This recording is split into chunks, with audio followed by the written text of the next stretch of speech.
going on, everybody? It's TechMan95 bringing you my Halo 5 review. Halo 5 was a great game, in my opinion. It wasn't the best in the series, but it was still a pretty good game. It was pretty decent. It didn't have a lot to improve on in Halo 4, because Halo 4 was an amazing game. But since it was on a next-gen console, there was some things that it could do to make it even better than it was. As you can see, visually, it looks amazing. The improvements on this is just amazing for graphics. Graphics is just awesome. Looks fantastic. The combat in the series is the best. That is my opinion, but I'm sure there's a lot of other people that would agree with me. As you can see, I just did an assassination there, and it looked great. The biggest downside with Halo 5, unfortunately, is the campaign. The campaign is focused around more of a different Spartan than the usual Master Chief. In this mission I'm playing as Master Chief.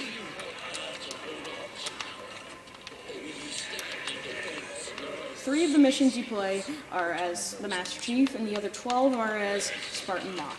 Spartan Locke is another Spartan that has a team of another 3 Spartans that you hear the most of in the series, in the campaign. There are all new abilities in the campaign, such as this one. When you go down, you can get your friends to come and help revive you. Once you're revived, you get about a 3 to 5 second overshield, and you get to go right back into the action. Speaking of which, the action is the best, like I had said before. There's not much that could be better for this game when it comes to gameplay. The gameplay is just amazing. The graphics, just the way you can play, headshots, it's just amazing looking. But as I was saying before, the campaign has some pretty major downsides. The fact that you only play as Spartan Locke, someone who's getting orders, it just doesn't feel like you're fighting for a real cause. It just feels like you're fighting for no reason but just the fact that you're given the order and you have to go do it. Later on in the campaign, though, you do get more of a feeling like you're fighting for a cause when Cortana and others do something rather bad. I'm not going to spoil anything.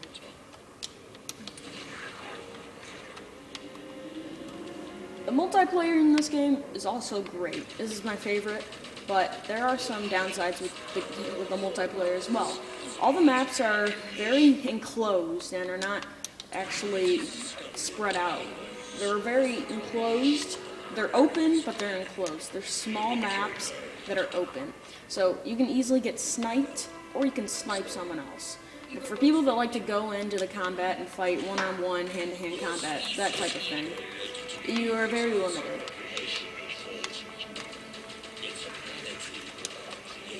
Another thing in the campaign that was added was Warzone.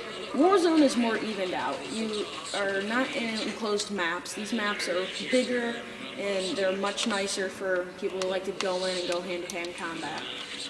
Of course, me, because I am like that, I do that.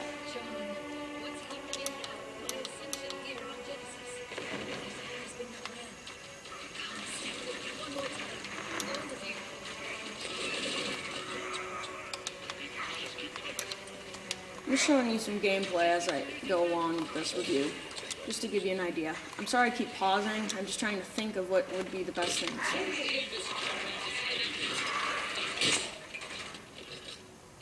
This new gameplay is Warzone. It, like I said, was more open and was easier for hand-to-hand combat people. It is open because it is bigger, but it is also buildings and other things that help you for cover and other ways to survive longer in it. In Slayer, which I thought I would be playing the most, I am actually not playing that the most. I've only played about 3 games of Slayer, and what I've seen of it, I'm not impressed. You are always constantly killed, you're in such small areas, which is good, but it's also bad. It's like 8 players jumbled up in one just little arena. That's always what Slayer's been, but these maps are so small that you don't have enough for room to breathe and let yourself, fight each other with a fair fight.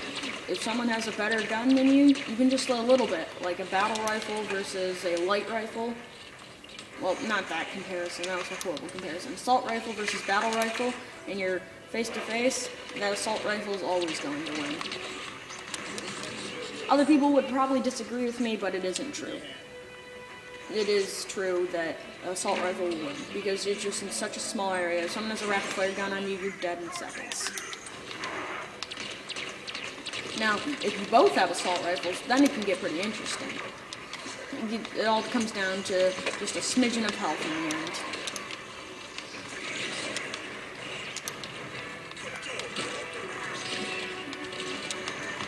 Big Team Battle is also another thing that they added in a recent update. I enjoyed Big Team Battle, but there could be things that can be improved about it.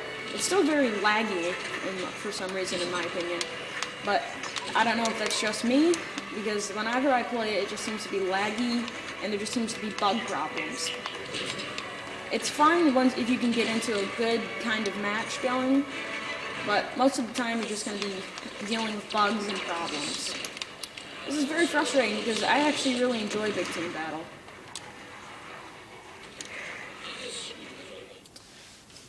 In Halo 4, you had something called Spartan Ops. This was a nice little addition that they threw into the game. This allowed you to play certain missions as long as you had an Xbox Live Gold account, and it gave you some very fun interactive missions. It helps you with experience and gaining up levels. In Halo 5, you get, nothing. In Halo 5, you just get your multiplayer and campaign. This is very frustrating because I actually really enjoyed Spartan Ops, and I know a lot of other people did as well.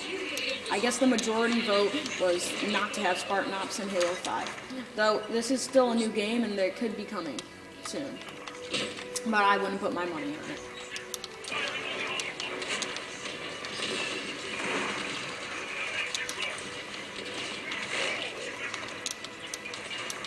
So overall, Halo 5 gave you the best combat in the series. It gave you a fun new campaign, but the characters were weak because you didn't get the same kind of exhilarating feeling you got in Halo 5. In Halo 4. In Halo 4, you got to play as the Master Chief, the main character. Everyone liked that. Halo 4 was a good improvement. Halo 4 also had more diverse maps and more interesting things you can do in it, such as Spartan Ops. In Halo 5, you don't get this feature. It's kind of crushing because there's so much opportunity and so much potential here because of the the combat and the improved everything, really. All the graphics are improved and the combat is as well. They could have made a really very interesting Spartan Ops if they had allowed it.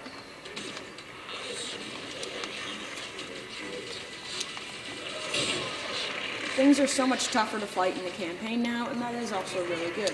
So you have much more improved combat, the graphics are great. For the multiplayer, though, it's fun, but the problem is the maps are just too small and not diverse enough to make me that interested in them. I still play them, though. They're fun, but they could definitely be a lot better.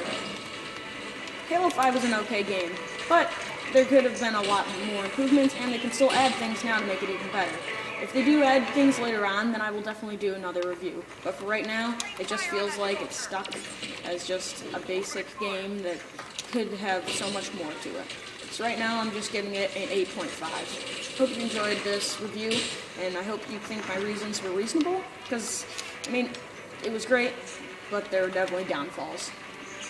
For everything more Halo 5, come on, just stay on my channel. Techman95.